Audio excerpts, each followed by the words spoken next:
moo waral wax ji muy scandale li nga xam ne mooy scandale pétrole ñu ci tudd Aliou Sall 13 tey ji àddina bi yëpp daanaka ñu ngi ŋànk Sénégal ci scandale boobu partout daanaka ci àddina bi nan ngeen koy dundee ak seen régime ci scandale bu toll noonu ñu ciy wax 10 millions de dollars par exemple 6 millions 6 000 milliards muy juróom benn junni milliards ci olof ndax lu scandale boobu nan ban enseignement nga ci am.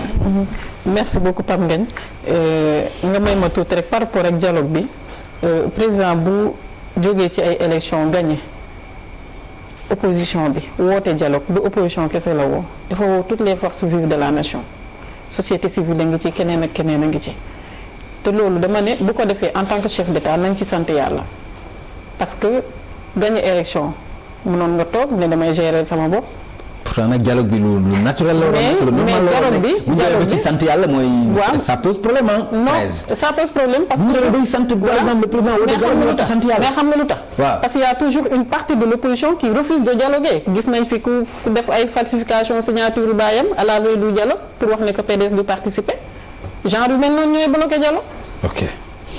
donc moo tax man nañ ci sant yàlla te xel yi nañu moom laay wax naturellement donc na xel yi delloo si waat rek assumer ko mais bien sûr parce que li ma wax c'est des faits donc na xel yi dellu si waat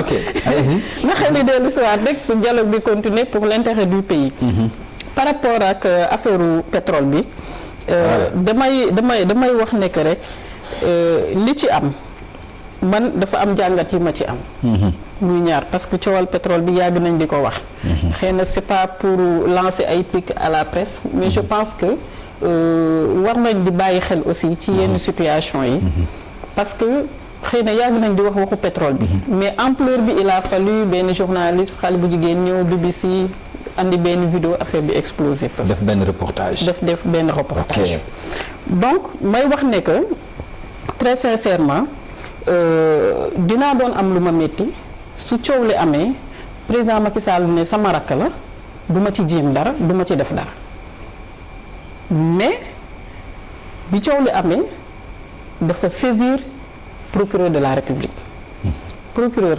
moo la fi nekkal Pape Ngagne moo ma fi nekkal moo nekkal Maïmouna Bousso moo nekkal Sénégalais yëpp mu nekk le pouvoir judiciaire mu jël dossier bi saisir ko balaa loolu gis nañ fi opposition bi yëpp ku ci ne am na noo ci taxawee loo ci wax société civile ku ci ne am na noo ci taxawee am na loo ci wax am nga dëgg wala amoo dëgg kenn xamul kan moo wax dëgg ak ku waxul dëgg man duma dugg ci loo xamante ne xaw ma ko mais damay wax ne que encore une fois bu fekkente ne ñun Sénégalais yëpp dëgg bi rek lañ bëgg a xam ki nga xam ne moom mooy njiitu réew mi ñu laal rakkam mu ne comme sama rakk lañ wax ne lii ak lii moo ci nekk képp koo xamante ne xam nga ci dara am nga ci preuve demal justice nga dem wax la nga fa xam yóbbu la nga xam et je pense que loolu ba tax na man boo ma ci laajee damay wax ne que rek comme justice mu ngi ci. Pape Ngagne te ñun ñëpp dëgg rek lañ bëgg a xam. léegi dama bëgg nga. nañu déglu ci loolu dafa am lu mu la ci bëgg a wax tuuti. waaw parce que dafa am kenn koo xam ne bi ñu defee appel à témoin bi muy Clédor Sène la tudd. dafa dem à la DIC ak ay documents bi mu demee inspecteur yi mu fa fekk. ni ko jotuñu benn instruction venant du procureur. bu wax ñu déglu benn témoin. alors que moom je pense que le procureur mi ngi def déclaration le mardi. moom mi ngi fa dem le mercredi. ndax loolu itam amul lu mu la mën a jàngal ci ni ñoom kat li ñu wax xëy na dañ ko wax ci kaw mais am leneen loo xam ne dañ koy def ci suuf. après Clédor Sène est-ce que amul Babacar Mbaye Ngaraaf demul. waaw non man dama lay wax. ki nga xam ne waaw non dama lay wax. ki nga xam ne man dégg naa ko xam nga administration dafa. waxuma ñi ñuy convoqué ñi nga xam ne ñooy dem laay wax. waaw mais xam nga administration dafa am lu ci ne. su fekkente ne procureur dafa def déclaration le mardi. mercredi kii jël initiative boppam demal boppam dikk. bu fekkente ne diggante mardi ak mercredi. le mercredi plutôt le mercredi la ko def. le procureur waaw diggante mercredi ak jeudi. bu fekkente ne ñaari structure yooyu defaguñu liggéey bi ci war pour mbir mi tàmbale mais bu ñëwee mën nañ ko ne negandikul xaar. d'accord mais comme ñii nga xamante ne audition yi commencé na xëy na bu demee suba dinañ ko déglu. d'accord parce que li nga xam ne moom moo soxal nguur gi tey ma waxaat ko fii tey mooy yow Pape Ngagne li nga bëgg a xam nga xam ko kii xam ko képp kuy sénégalais nga xam li nga xam ne moom mooy li nekk ci pétrole bi. D'accord. parce que encore une fois man li ma ciy wax rek. mooy suñu wax mbirum pétrole président Macky Sall il n'est pas là éternellement. avenir u réew mi la. képp koo xamante ne yaa ngi ci biir réew mi loolu war na la soxal. ba tax na tey lii ñu ciy wax nii yëpp. en tout cas je pense que. ñu fàttali ne scandale bi ci juróom benn junni milliards la toll. man ba tey noonu lañ tuddee reportage bi ci 40 ans du xaalis boo xam nag vraiment dugg na ci loxoom. waaw xam nga man ba tey Pape Ngagne dama la wax léegi ne Aliou Sall. du damay bokk ci nguur gi moo tax may wax ni moo def wala deful. lu ma ci wax damay wax lu ma neex. yow mii ñun ñëpp reportage lañ gis. mais nañu sant yàlla bi gouvernement bi jëlee décision ne mbir mi dañoo bëgg mu leer mujj a gis nag. reportage bi ci affaire pétrole bi ak Petro-Tim reportage bi lañ ci mujj a gis. waaw bu fekkee ne reportage bi lañ ci mujjee gis. ma tëjee fenn rek ci affaire pétrole bi. nga baal ma parce que. mooy li ma doon wax léegi rek. tey muy opposition muy li nga xamante ne moom mooy pouvoir. li ma wax léegi rek mooy bu ñu wax waxu pétrole ci suñum réew nii. Sénégal moo ñu yitteel ñun ñëpp. D'accord, merci beaucoup. loolu képp ko ne na ko xam. waaw te jiital loolu ngir intérêt réew mi. te lépp luñ ciy wax aussi ku ci nekk loo ciy wax. nga dem fi nga xamante ne moom mooy dik parce que actuellement je pense que après la bataille médiatique ça doit être la guerre des preuves. D'accord képp ku am preuve na ko yóbbu. merci beaucoup Maïmouna tudd nga léegi mauvaise foi xam naa ne du la dal scandale bi ni ñu ko tuddee juróom benn junni milliards la ñuy wax mais itam ñu leeral ko muy royalties yooyu ñuy wax muy redevance itam duggagul ci loxo kenn. loolu sax mu leer. c'est-à-dire ñu bañ nekk loo xam ne rek dañ ciy dugal mauvaise foi quand même. waaw xam nga Pape Ngagne loolu moo waral. ñun ñuy gëstu di wut ay këyit. parce que xam nga ñuy mel ne Thérèse nii nga xam ne macha allah dañuy xarañ torop. sooy wax ak ñoom il faut nga indi ay preuves parce que wax bi bëri na. nekk pouvoir dañuy wax ñu nekk opposition di wax mais quand même nit ñi dañuy dem gëstu jël ay këyit pour bu wax bi bëree. ñu mun a teg indi ay preuves. 66 000 milliards yooyu xaalis bu ñu xañ askanu Sénégal xaalis boo xamante ne bu ñu xaatimoon contrat yi mu jaar yoon Franck Timis amul ni expertise. ni expérience ni capacité war a mën a gagner 6 000 milliards yooyu état du Sénégal moo waroon a mën a gagner 6 000 milliards yooyu waroon a mën a dellu suñu askan. kon bu ñu ko jëlee teg ay njuuj njaaj dañu mën a wax parce que enquête BBC bi ñuy wax du reportage seulement. femme BBC bi dafa génne ay contrat mu ne dafa dem ci contrat BP. foofu la jëlee ay données li muy wax noonu di $25 000 yi muy wax ne moom la ñu fay Aliou Sall par mois pendant 5 ans dafa am fu mu ko tibbee. moo tax mu wax ko tëbul tëb wax ko. bu ñu bëggee lu gën a leer kay moom Aliou Sall dañu ko sosal la wax dañu ko jiiñ la wax ki ko jiiñ nee na ko dama am ay preuve ba tax mu def reportage bu gàkkal suñu der ñun sénégalais yépp ba tey Afrique ñun ñëpp ñun la ñuy mbamb. tey télévision africaine boo taal ñu ngi wax sur le scandale du pétrole sénégalais. bu bëggee lu leer kay kooku génne ay preuve am na ko porter plainte. mais Aliou Sall deful loolu lettre de réclamation la déposé direction BBC boo waxee dañ la accuser lu amul. lu toll noonu ñu accuser la ne la sa frère dalaa jàppale xaalis boobu ñu la jox ay pot de vin la.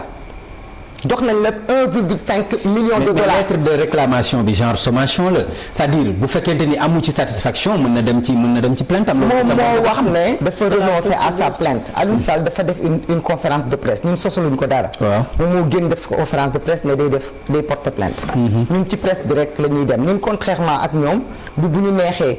ñu ne presse bi baax na bu ñu neexee ñu ne bon na parce que lii liggéeyu presse la boo xamante ne tey xëy na dañu quel que soit suñu presse problème yi mu mun a am wax nga ko 2014 président Abdoulaye Wade moo ko teg ci table bi 2016 Manko teg ko ci table bi 2014 Baba Aïdara defal na leen ci yéen waa TFM defal na leen ci ay débat waxaat ci indi Ousmane Sonko bind ci livre teg ñun ñu bind ci livre blanc teg Abdoulaye Wade 2017 bind ci livre blanc lépp ñu teg ko fi mu ci table bi bu ñu bëggoon leeral ca booba la ñuy leeral du mu bàyyi nag ba ñu jàpp leen la main dans le sac génnee seen ay contrat parce que boobu contrat yee feeñagul woon Aliou Sall tey internet baa ngi nii moom mooy la risée du peuple sénégalais parce que nag nit ñi mënoo leen jàppee dof la mu doon wax démb dañ ko teg par rapport ak li mu doon wax tey parce que bi ñu ko njëkkee attaqué dafa ni du moom dafa ni loolu ñu koy jiñ sax amul daf ko weddi ba mu set wecc bi ñu marché ñun 2016 lan la musul lekk dërëm la wax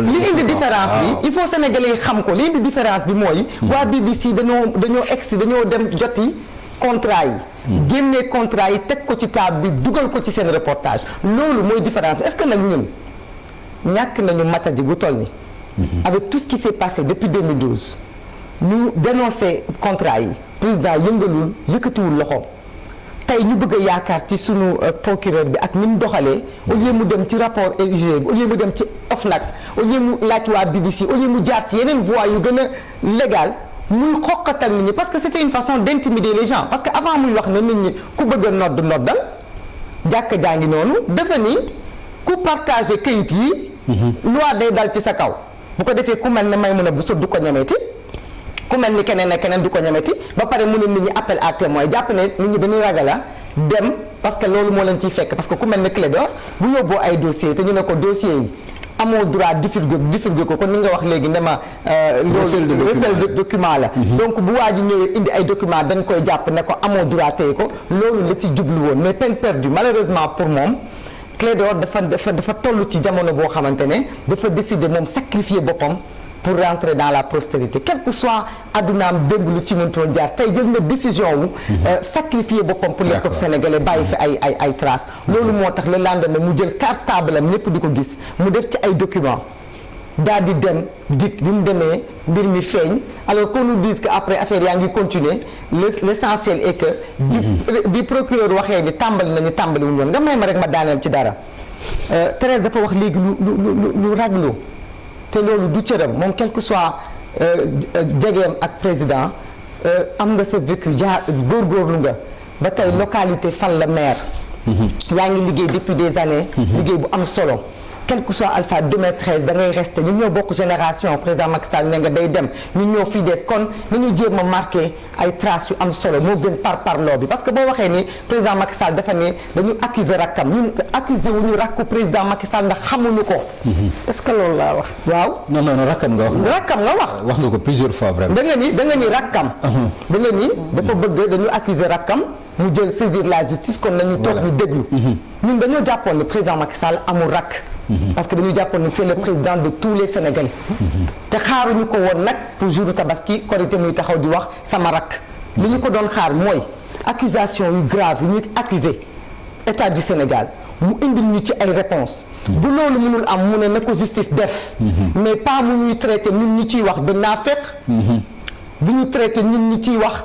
de gens tapis dans l'ombre ñi nga xam ne dafa am ñu nekk seen ginnaaw di leen instrumentaliser mais loolu yëpp garaawul li am solo mooy moom def na loolu nga wax ne rakkam dañu ko accusé ñun xam nga waaw damay daaneel foofu ñun xam nga kan la ñu teg coow li te moo ko teg boppam mooy ki nga xam ne moo jiite Banque du Sénégal Banque du Sénégal mooy CDC caisse de dépôt et de consignation mooy suñu banque ñun sénégalais yépp suñu foncier fa la nekk suñuy impôt fa la nekk suñuy trésor fa la nekk suñu lépp suñuy consignation yi ñuy déposé ci xaalis suñuy consignation lépp fa la nekk ñun kooku nag nga xam dañ ko dénk suñu alal jooju ñu tuumaal ko ci alal ju toll nii génnee ay preuves yu wane ni ba mu nekk fonctionnaire amoon na beneen liggéey bu ko may mu encaissé ay milliards te boobu ñun askanu Sénégal yëguñu ko kooku la ñu ne c'est inadmissible ñu koy bàyyi ci poste boobu muy continuer di enrichir. D'accord, merci beaucoup.